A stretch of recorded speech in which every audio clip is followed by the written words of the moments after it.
Well, hello everyone. Welcome to Timsy's Naked Tarots. Don't worry, Timsy is not naked. The tarot reads are naked, by which I mean I strip out as much astrology as I can. I do that mainly by not saying, oh, there's a chariot, there's a cancer, we're dealing with a cancer, or anything like that. Okay, the chariot is cancer type energy. It's also the energy of wanting to win against all odds, driving forward, that sort of stuff. But it doesn't mean you're dealing with a cancer, and that's why I try to strip out the astrology side of it all. Okay, we are doing an all signs overview for the coming couple of weeks. I say coming couple of weeks because I work my overviews now on moon cycles. I do one for the new moon, one for the full moon, and normally it takes about 14 to 15 days for that to work its way through. Okay, quite simple. We'll pull one energy out of there. They are my Viking runes. That will give us an overall energy of the entire read. Then I'll pull 12 cards out of there. That are one for each sign, and that will give you some idea of what we are dealing with. The intentions, I put into the cards while I was shuffling this time was what does your secret crush feel? Okay, so what energies are around you and your secret crush? Now, this could be your crush on someone else, or it could easily be someone else who is crushing on you. When I actually come to do the reads, I had a good response of the way I'd done them on the last All Signs overview. So this time I'm going to do a similar sort of thing. It's going to be what they're thinking, how they may act, and what they would like to say to you. But this time round, we will be putting in a different star sign. So the star signs for the weekly reads will be Cancer for Cancer, okay? And then it will be a different star sign being pulled in for who your crush may be, either way round. All that said and done, shall we crack out a rune from here for the overall energy? I think that's the rune we're going to have. I will put that just there for a second. I will put that just out of the way. Right, okay, so let's see what we have. We have got Rado, and it is the right way up. Rado is the energy of the journey. Okay, you may be going on a journey. Some of you may be embarking on new journeys. Some of you may be going on holiday. Some of you may be moving house. Any of those sort of things. Anything what sort of involves moving, Rado kind of covers. But Rado is not so much about going on the journey. It's about what you learn while on the journey, the signs you see. It could be a spiritual journey, it could be dreams you have, and things like that. If there's any mishaps, now these mishaps might happen, these hold-ups might happen within your journey for divine reasons. Perhaps where you're going isn't quite ready for your arrival, and there's some sort of traffic hold-up for you, and that gives the people who are preparing time to get everything ready for you. Okay, so that is Rado, and that is our overall energy of this next coming moon cycle. Okay, or next half moon cycle, because I'll be doing another one of these on the full moon. Okay, so we'll just have a quick shuffle there. Didn't feel the need to cut the back, just really felt the need to finish off the shuffle, and there we go. I'm going to take that in reverse for you, Aries. You've got the 8 of Wands. Okay, so the energies around you and your crush is stagnant. It's not going anywhere. You may be in one of these blockages I was talking about with the Rado. There is some reason you're not going anywhere. Okay, there's the want to, it's the 8 of Wands. There's possibly communication coming in to explain why nothing's going anywhere, but currently at the moment you're kind of stuck. You're stuck in whatever you've got. You can't go on the journey you want to go on. Okay, Taurians, your energy is the 4 of Wands. There is this energy of commitment between you and your crush. Perhaps you're going to actually drum up the courage to go and talk to your crush. Bearing in mind, this is a Taurus new moon we're going into, I believe. So you will be feeling the energies of this moon, new moon, probably more than anyone else in the zodiac. The Taurus full moon is kind of like an energy of clearing out the old to make way for the new. And that's what this is. It could be that you're clearing out your old life and then committing to your new life with this crush of yours. Or possibly they may be doing it for you. Okay, so Geminis, you have got the Seven of Swords.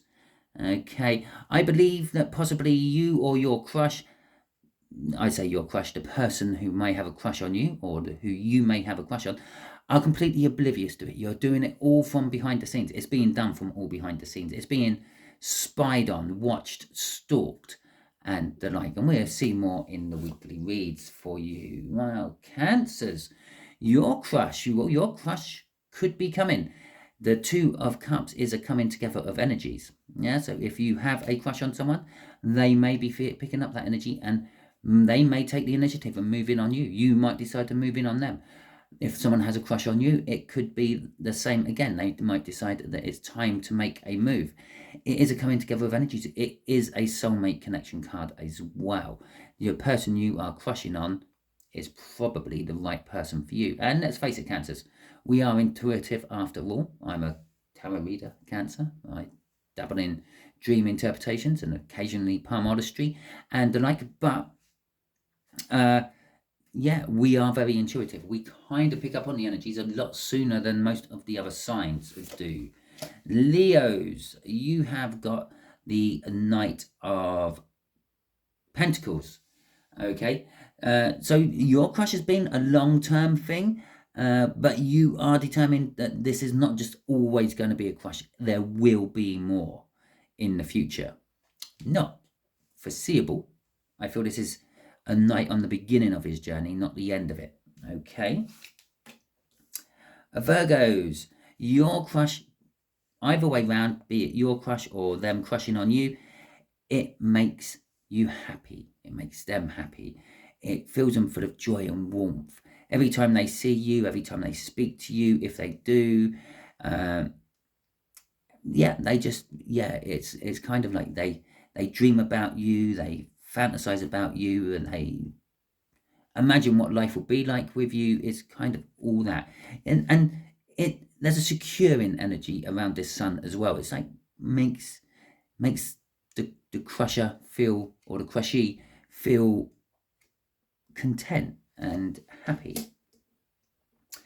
Which throws us into Libra. And at this point, I will say this is a good time to remind you all that you can read the cards around your own card. For instance, Virgo there, you've had this crush for a long time, Virgo, but you are sort of further along the lines than Leo are. You're now thinking about taking action on it, making it happen, committing to it, getting your Ten of Pentacles, your happy ever after. The Ten of Pentacles is what Libra's crush has. Librans, your crush, the energies around you is the Ten of Pentacles, wanting to make something permanent. It's book meaning it's having an abundance of. Maybe there's lots of people you have crushes on, or lots of people have a crush on you, Libra. Maybe your prime meat. That's not the right word for it. Maybe your prime real estate. There you go. That's a better word for it. And everyone wants to get a slice of Libra. Okay. Scorpios, you have got justice around your energies this coming moon cycle, or this coming overview. It is just justice. Your crush might tell you to get lost. They might realize that you are stalking them and you are seeing them. And it might also be a case of you might be telling the person who's crushing on you to get lost. They might come and announce themselves and it's like, no, jog on. Or it might be, yes, okay, this sounds like a good plan. We could work on this. We can make something happen, something good. Okay, Sagittarius, you have got an Ace of Wands for your energy. New beginnings, new starts, passionate new beginnings and new starts. Although they can fizzle out quite quick. Once the passion has been achieved, maybe they want to go and find passion elsewhere. Okay? Sometimes a crush is just that, a crush. Once you get with a crush, it all goes Pete-tong. The Six of Swords coming out for Capricorn. Capricorn, your energy is that of wanting to have something calm and less turbulent, less troublesome, I actually feel. Again, it could be that you or the person who has a crush on you could be a little bit antsy about the fact that they have a crush on you or you have a crush on them, or however it may pan out for you. And you just want it to be a little bit more calm, a little bit more, perhaps if I do go and confront this and find out if there is anything, I might at least stop crushing on them. Okay, the crushing is starting to cause a problem in your life. And I will take this opportunity to remind you all, you can actually read these in order of your particular element as well. So for instance, the earth signs there, you've got the 4 wands, the sun, and the 6 of swords. You want to commit to something. It makes you happy, it makes you feel secure, but there is some turbulence about it. Again, it brings me to Rado. Rado is sometimes about the actual journey, what you learn on the journey, what you experience going through the journey. Sometimes the journey isn't smooth, it's rough, it's bumpy. You're waiting to get back onto tarmac and off the cobblestones. Okay. So the 3 of Wands coming out for Aquariuses. Either you or the person who's crushing on you is setting the intention. They are waiting for their ships to come in. They're waiting for you to come in, or you're waiting for them to come in, whichever way round. It is kind of like wanting to start on something new. It's wanting to commit, but we're not quite got the courage or the commitment to do that yet. Oh, Pisces, bloody Empress. I'm sure you have the Empress most of all out of all the cards, all the signs I pull on these overviews.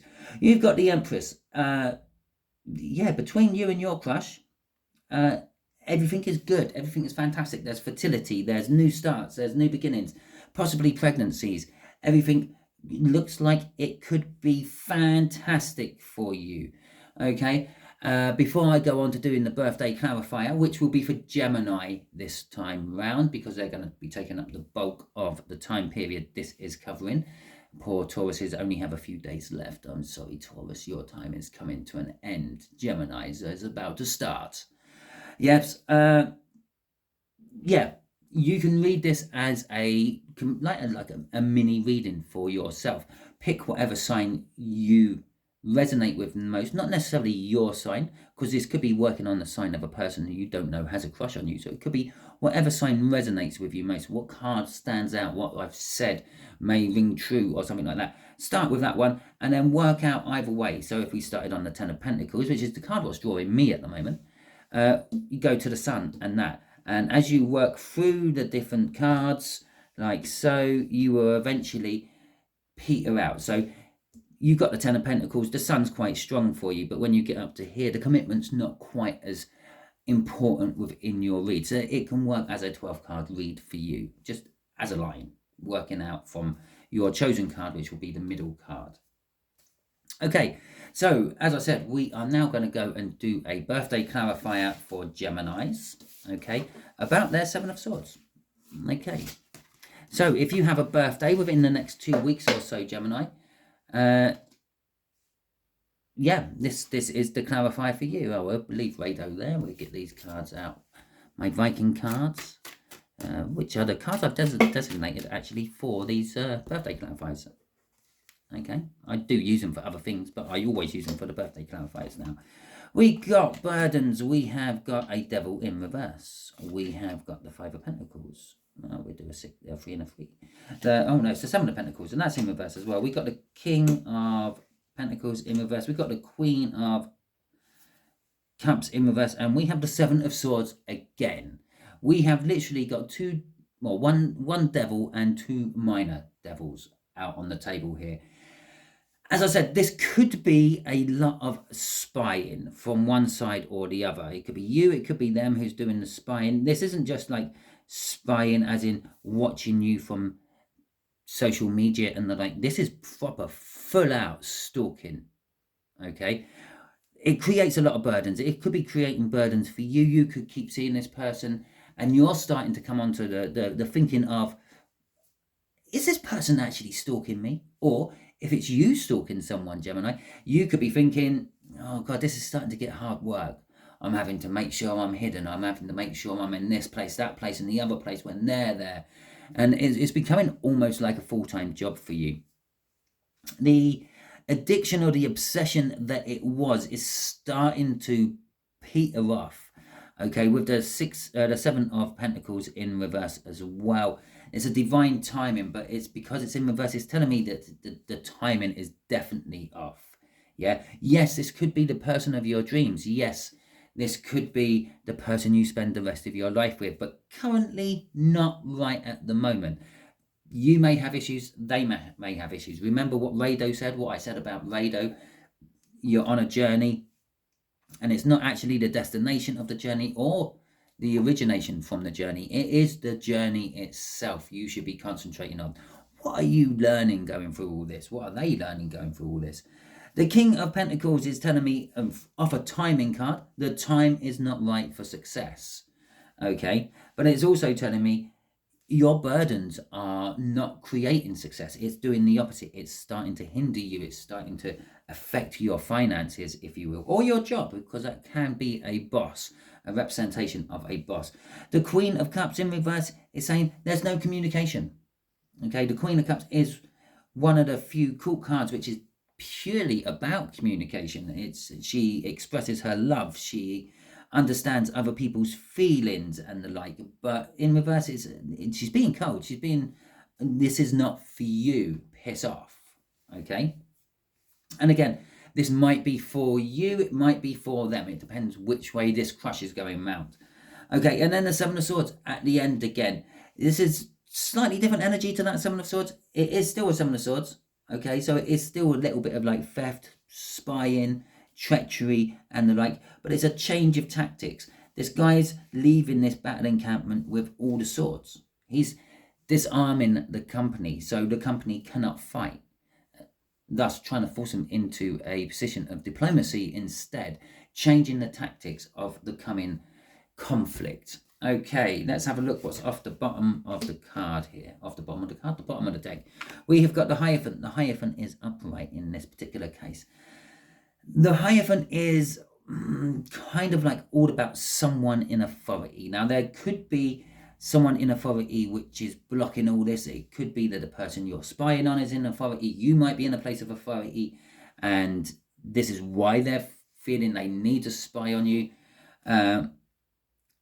It's also a card of sort of spiritual understanding as well, more on the religious side than the spiritual side, but still spiritual understanding. And it's a case of, as I said, with this burdens, you're starting to feel that either this is getting a little bit too much, or is this person stalking me? Okay, you're starting to feel that within the energies itself. So we will find out more when we actually do your main read, but that will be a little bit more diluted than this. This is more purely just for you over the next 2 weeks, if you have a birthday over the next 2 weeks. For the rest of you, we will find out something very similar, but different, okay, because it's going to be more generalized. This is more personalized to fewer of you. Okay, thank you very much. Oh, one last thing. Yes, I will do personal reads, but I do not tout my wares. I will not pursue personal reads off you. I will not try to solicit personal reads. I will not message you. I don't put my phone number in any of the comments. So if there is anyone out there impersonating me about personal reads, there's 2 ways of telling. One, if they're giving you a phone number to ring, that's not me. I don't do that. It's my private number, so I don't want loads of random people phoning me all the time. Plus, I work for a living, so my boss would get a little bit annoyed with me answering the phone every 5 minutes. And the other one what tells you it's not me is I don't advertise my prices. I do my prices in a very unique way. Okay, I like to think it will please you when you find out how I do my prices, but I don't advertise them. So if anyone's saying, oh yeah, I'll do you a read for 5, 10, 20, 50, 80 pound, it's bollocks. It's not me. Okay, I'm busy enough in my life as it is. I will do a personal read if someone wants it. All you have to do is email me. You can find my email in the about section on my YouTube page. If you can't be wasting the time looking for that, it is simply SII78@AOL.com. Okay, simple email. Find it, drop me an email if you would like a private read. Okay, thank you very much. I hope you will enjoy this. Thank you if you have subscribed to my channel. It is greatly appreciated. Thank you if you have liked this video or any of my other videos. That is greatly appreciated as well. I hope you all have a wonderful week and month, and I will catch you all soon.